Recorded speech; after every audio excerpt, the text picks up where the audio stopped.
Selamat pagi Bapak Ibu dan Saudara yang kasih Tuhan. Mari dalam salam pagi hari ini kita memulai hari yang baru dengan membaca firman Tuhan.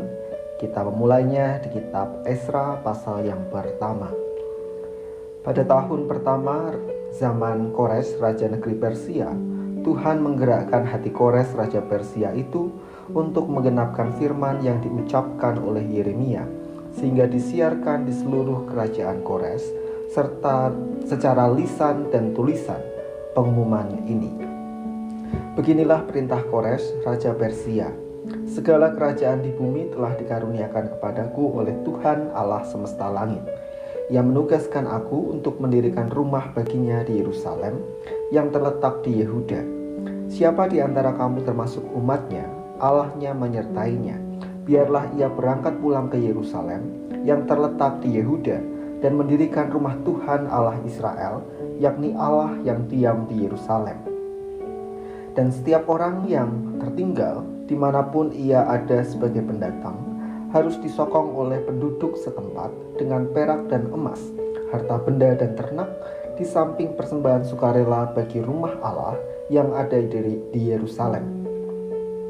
Maka berkemaslah kepala-kepala kaum keluarga orang Yehuda dan orang Benyamin, serta para imam dan orang-orang Lewi, yakni setiap orang yang hatinya digerakkan Allah untuk berangkat pulang dan mendirikan rumah Tuhan yang ada di Yerusalem. Dan segala orang di sekeliling mereka membantu mereka dengan barang-barang perak, dengan emas, harta benda dan ternak, dan dengan pemberian yang indah-indah, selain dari segala sesuatu yang dipersembahkan dengan sukarela. Pula Raja Kores menyuruh mengeluarkan perlengkapan rumah Tuhan yang telah diangkut Nebukadnezar dari Yerusalem dan yang ditaruhnya di dalam kuil Allahnya. Kores Raja Persia itu menyuruh mengeluarkan semuanya itu di bawah pengawasan Mitredat, bendahara raja, yang menghitung seluruhnya bagi Sesbazar, pembesar di Yehuda.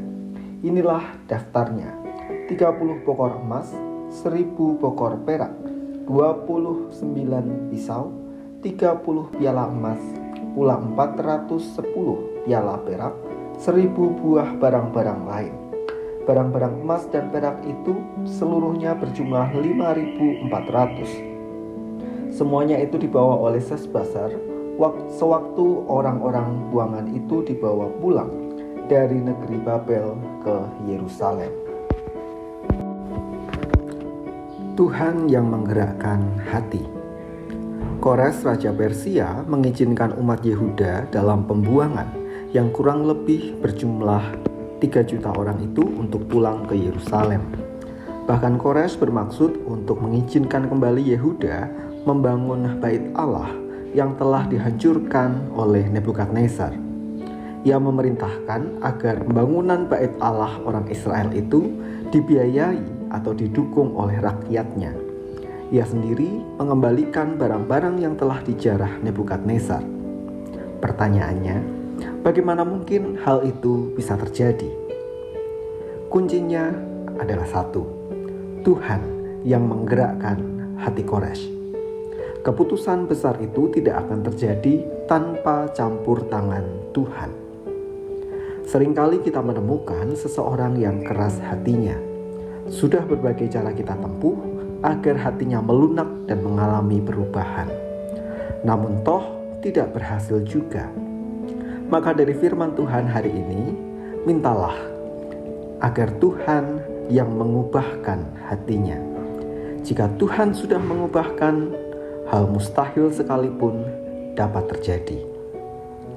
Namun dari firman Tuhan hari ini kita juga belajar bahwa ada waktunya Tuhan untuk bekerja mengubahkan hati seseorang. Yehuda diizinkan kembali ke Yerusalem setelah 70 tahun masa pembuangan. Cukup lama bukan?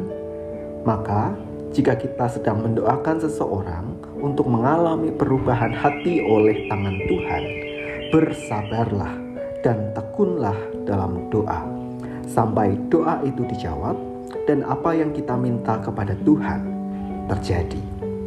Mari kita berdoa. Kami mengucap syukur Tuhan untuk firman yang kami renungkan pada pagi hari ini.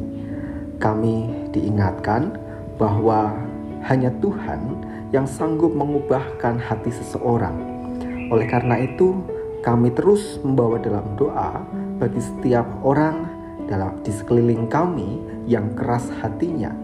Kiranya Tuhan menjamah mereka, lawatan Tuhan tercurah atas mereka, sehingga mereka mengalami perubahan hati dan perubahan hidup sesuai dengan karya dan kehendak Tuhan saja. Dan kami mohon, jika kami masih menantikan karya Tuhan dalam mengubahkan hati seseorang, tolong kami agar kami tetap bersabar dan bertekun dalam doa. Kami menyerahkan aktivitas kami sepanjang hari ini. Mohon Tuhan menyertai dan memberkati setiap kami.